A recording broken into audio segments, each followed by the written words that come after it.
Many thanks for staying with us on Frontline today. Now we'll move on to the interview segment where we'll be talking about something that is health or related. Every year, millions of women and men are affected by breast cancer, but we believe that together we can make a difference through education, early detection, and community support. We can empower ourselves with vital information that can save lives.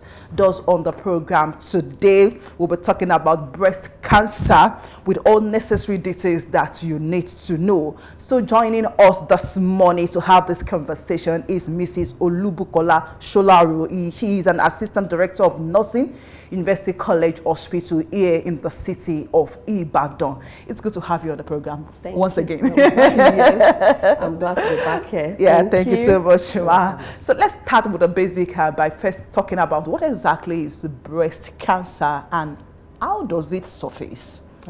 Thank you.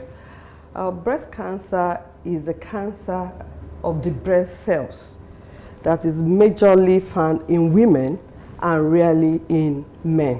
So that means men do have breast cancer, but very rare. So breast cancer, till now, we don't have a known cause, but there are other contributory factors that can cause it. Like the first one is very funny. Growing as you are aging makes you predisposable to have breast cancer as a woman. So definitely everybody wants to grow up. Also, genetic factor, because it is hereditary. If there's a positive family history of breast cancer, such people in that lineage are at high risk. Lifestyle, what do I mean by lifestyle? The food we eat, the activities, not being active, are contributing factors. Also, obesity. So we need to maintain a healthy lifestyle.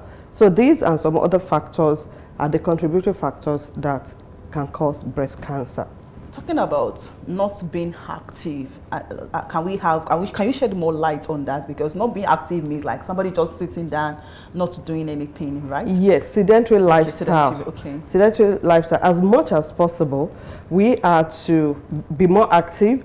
If your nature of job is for you to sit or to try in between, stand up, walk around maybe for 10 minutes, then come back to your seat, do whatever you want to do.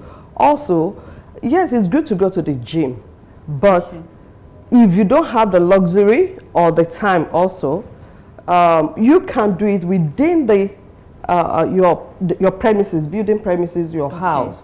So you make it a point of duty that you need to be active. You can walk around your house, increasing your pace time to time. It's not that there are a lot of people that they will, since they get up from the bed, they will sit from morning till night, doing whatever they want to do. It is not healthy. It is not healthy. So you need to be intentional about being active. Okay, and oftentimes we hear people saying that, a cancer, or medical practitioners saying a cancer is in first stage, second stage, or stages. Yes. So does this also apply to breast cancer as well? Yes, yes, it does. We have stage 1, stage 2, stage 3, and stage 4.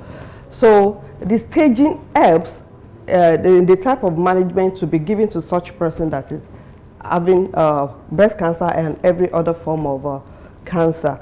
So the stage determines the management and the prognosis, the outcome of the disease. So that's what October is for, is to create awareness, especially on breast cancer. So people will know what is expected, what to be done. In creating awareness, we're talking about screening. Okay, part of what we are doing now is creating awareness to let people know what breast cancer is all about. Then the screening aspect of it. There's one that you can do using your finger. We call it breast self-examination. Women are supposed to do that. For women that are still menstruating, it is advisable they do it 5 to 7 days after their menses have stopped. Okay. Then for postmenopausal women, we advise them to pick a day in a month, either 1st or 15th or the birth date, and have their breasts checked by themselves. There's clinical breast examination, which we, the clinicians, do also. Still going further about the screening aspect, there's ones that machines we do. Those ones you do, you feel them by yourself. The ones that machine we do, the first one is sonomammogram, which is done for anybody under age, every woman rather, under age 40. All right. And mammogram for age 40 and above. But for those that have positive family history, they could start having their mammography done before age 40, depending on the degree or the severity of the family background, and the physician in charge of their management will be able to tell them on what to do and time to start. So that is about early detection. Yes. So how important is early detection? So let's start from there too. Yes, our word is early detection is the best prevention for breast cancer and any form of cancer, because the earlier the better. Once the screening is the tests and examinations done even before you detect any abnormality. Once any abnormality is detected, it's no longer screening. So we advise people to come for regular screening. Like I said, the mammography is yearly. Okay. It should be done, it should be compulsory for every woman to have 40 and above, or unless otherwise indicated, to have it done. Also, sonomammogram. Some they could ask them to do every 6 months, depending on what the result is all about. So early detection, there are some that if the lump is removed, that will be the end, that will be fine. But it has to be tested, taken to lab for pathologist review to check whether it is cancerous or it is benign. When it is benign, that means there are no cancer cells in it. So until that one is done, that's when you know the type of management to be given. Okay. Now, the do it yourself thing you mentioned, that women can do it themselves. So while they are examining the breast, what are they looking out for? Okay, thank you. Breast self-examination is a type of the test that women does on themselves to be familiar with their breast. So whenever there's anything that is observed, you'll be able to know that, oh, when I did this examination last month, there was nothing there, but this month when I was doing it, I found anything on it. So what are the things you look out for that when you see you should be concerned? Any changes on the skin of the breast, the nipple. You should be familiar with your breast as a woman. Just like your face, when you see any spot, oh wow, this spot wasn't there yesterday. That's how familiar you should be with your breast. The change in the skin, the nipple, whether you have a pointed nipple and it's being retracted, you understand? So you should know something is wrong. Normally one breast is slightly bigger than the other, which is conspicuous to you alone. So by the time it's getting more bigger than you feel that the other third party can know, that means there's something wrong also. Then if there is any swelling at the collar here, the breast, or even under the armpit, you shouldn't take it lightly. It's not all growth on the breast that is boil. That's what people, you know, it is boil, taking different types of antibiotics, whereas it's something else. So those are the things to look for: the skin, the nipple, the skin for any change in the color, any swelling or any growth, then the nipple, whether it is retracted, or anywhere around the breast if there's any swelling there. So those are the things to look for, and that's when you should be concerned. Also, during the breast examination, you press the nipple. Under normal circumstances, if not pregnant and not breastfeeding, nothing is expected to come out of the nipple. Either breast, milk, blood, pus, or water. When you see all those things, kindly report early. Early reporting and early detection works hand in hand. And I always have this one, reporting at the appropriate places. A lot of people detected early, reported early, but at a wrong place. Because we have different cases. By the time they will come to us in University College Hospital, it will have been late or probably messed up outside. They detected early, reported early, they had the lumps removed, and were not taken for pathology review until another growth occurs. That's when they will come. So it usually gives us an heartache, kind of that, oh wow, you would have been nippled at the early stage.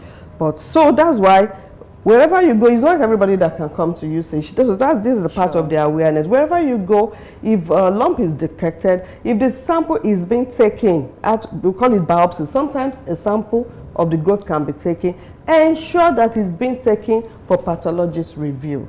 And if it is the lump that is removed, lumpectomy, ensure that it is taken for pathology review, so you will know the type of the cells that are in the growth, the lump that was removed. Okay, now in your line of profession and your years of experience in that profession, what are some of the misconceptions or myths that you like to debunk? You know, as not even Nigerians now, as people, we go around with different misconceptions about one ailment, disease, or the other.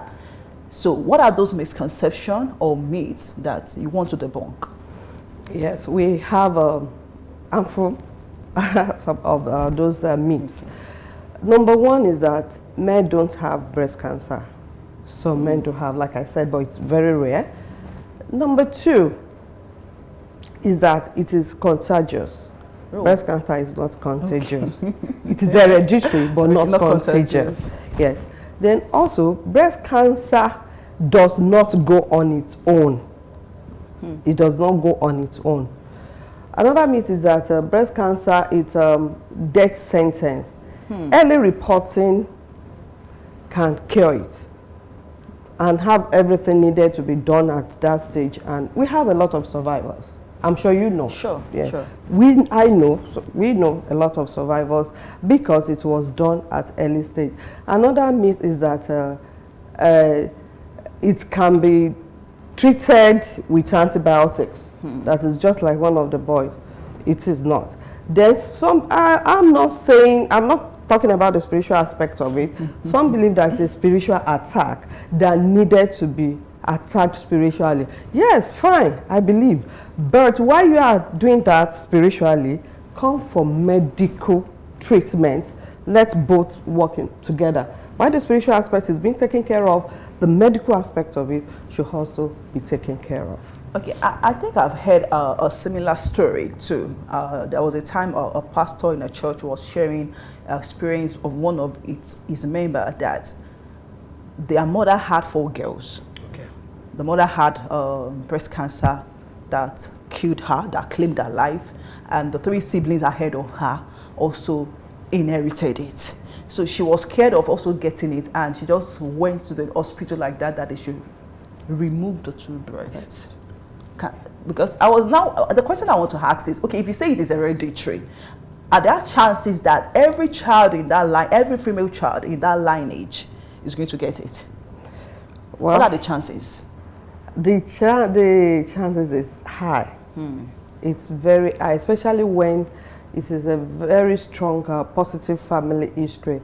Like the mother, you know, sometimes we don't have the statistics in Nigeria. We don't like talking about her older generation, what killed them. You believe it's sacred, kind of. Probably even the grandmother might have had it, but nobody knows. Then the mother, we had cases like that. The grandmother had it, the mother, the only girl had it too, and she died, you know, because of the team were present with them all through. So the chances are high, but that's part of the screening. For those positive family history, they need to be visiting the hospital early. Even from age 18, they should be coming for scan, because we have some age 18 younger ones that are coming down with breast cancer. Yes, so early for them on that age. So they need to come early to start screening as early as possible. So there are some people that they make that decision, you know what, this killed my grandma, this killed my mom, can you please take off the breast? I've seen some cases like that. They made that decision, and you know, if that is will make them to be sane, or they'll be fine, they won't be scared any longer. So taking off the breast does not, it's like a guarantee that the cancerous, what do you call it, cell will not grow. To breast cancer. Okay, will not grow. Okay. You know, we have different types of cancer, but for breast cancer, it's kind of that. Now, I know you said that, okay, you said that I think it's also established that men do not really have it, that it's rare. Now, talking about men, you know, the way women wired women's breast, Like if you even look at it, the thing is soft. So you might be wondering that, okay, maybe because of the softness and because of how it's being wired, could have been, let's say, could have been one of the reasons why maybe there could be breast cancer. But for men that have just flats, you understand, yes, like this. So what could be like the factors responsible for cancer in men, as for breast cancer in men? It's the same thing, Okay. hereditary. It's still hereditary. It is related to more, but for them it is more of hereditary. And you know, women, the size of the breast, all those stuff. Men have breast cells too, and like I said, it's the breast cancer of the breast cells. So anywhere there is breast, it is possible to have cancer growth there. Now let's talk about community involvement. So in what way do you think community can also get involved in breast cancer awareness and support initiatives? By going around, the team, as in the health workers, the public health nurses, and there are different groups that go around to do, what do we call it now, to the rural areas to create awareness, telling them about breast cancer and things to be done. But we want to say thank you to federal government. There is this cancer fund initiative, one in each geopolitical zone in Nigeria. The one for Southwest is in usage. Whoever has cancer can access 1 million. Yes, as part of their treatment. So if detected early, that 1 million could go a long way in helping them. So they can access it. But the government can still do more. We need cancer diagnosis centers, or where people can go to have the screening done. It is in usage. Aside usage, I can't even really point to anywhere where you can go to have sonogram done or mammogram, because it involves specialists. It's not everybody that can scan breast and understand what is there, so we won't be having wrong results. Then the mammogram, how many specialists do we have? The radiologists are the specialists when it comes to scanning of the breast. So where are they? Then these machines, are they readily available to people, accessible?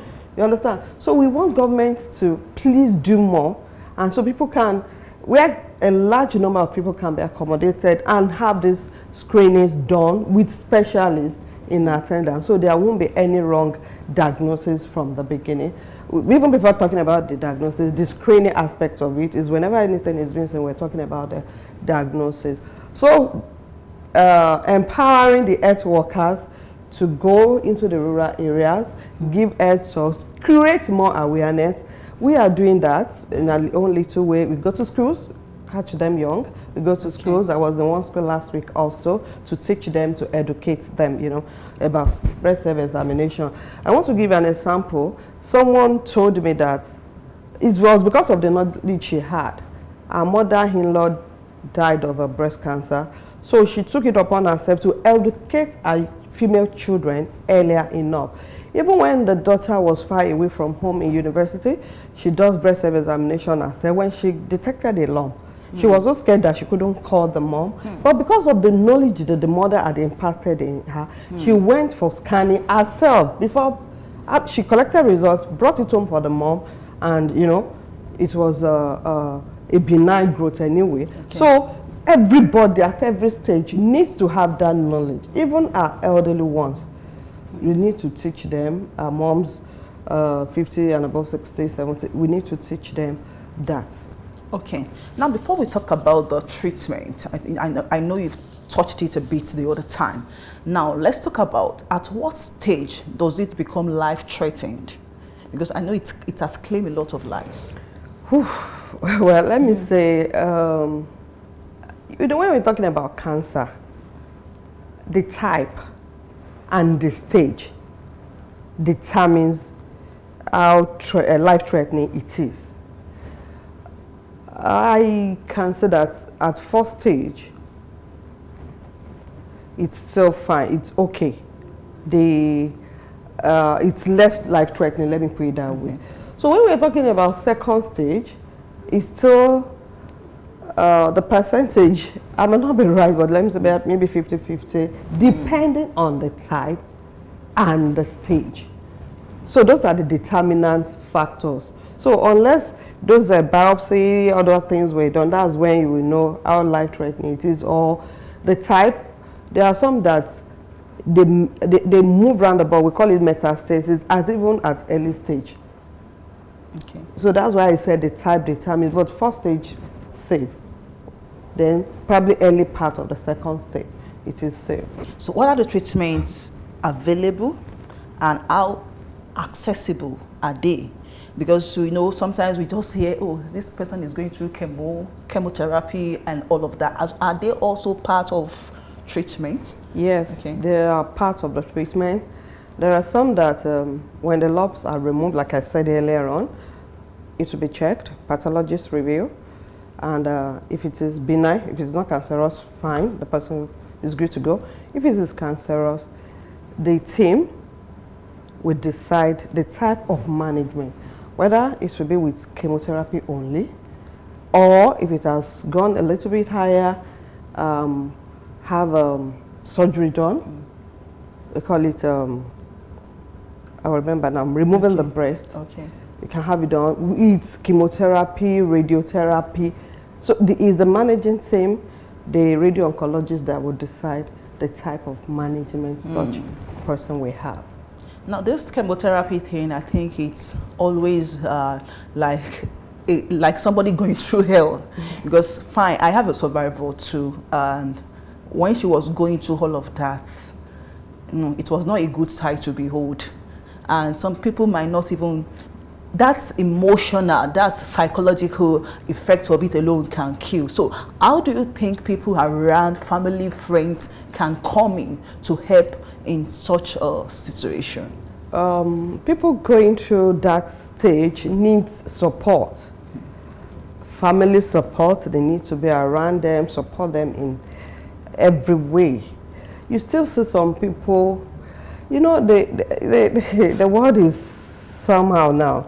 You see someone coming from the east without anybody coming with them. You know, you will feel like, how do you want to go about this? There was a woman I had to collect her phone call. Why will you allow? She said, actually, you know, the elderly one, that they asked her to wait. She said she needed to go anyway. But they need the support of the family, or every member of the family. Even in our hospital, we have different teams that will check on them. Whenever they are in the hospital, help them navigate through the hospital, admission and all those stuff. The emotional stress is there, the physiological, even the total well-being of the body also, you know. They need to eat, to encourage them to eat healthy foods, you know, to be able to bear all those things.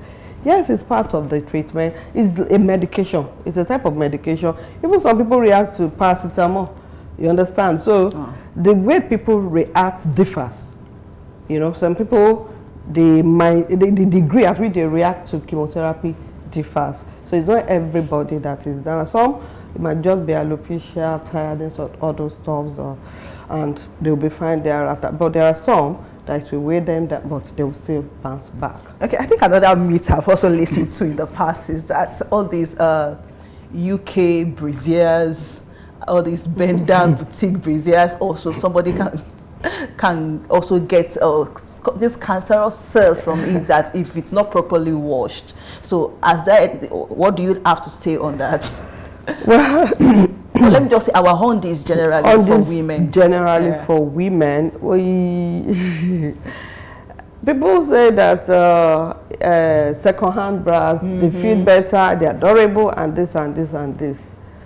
I won't say those that want to wear shouldn't wear, but if you get it, wash it properly, or buy a new one. Wash it properly. But you know, I said it is not contagious. It is not contagious.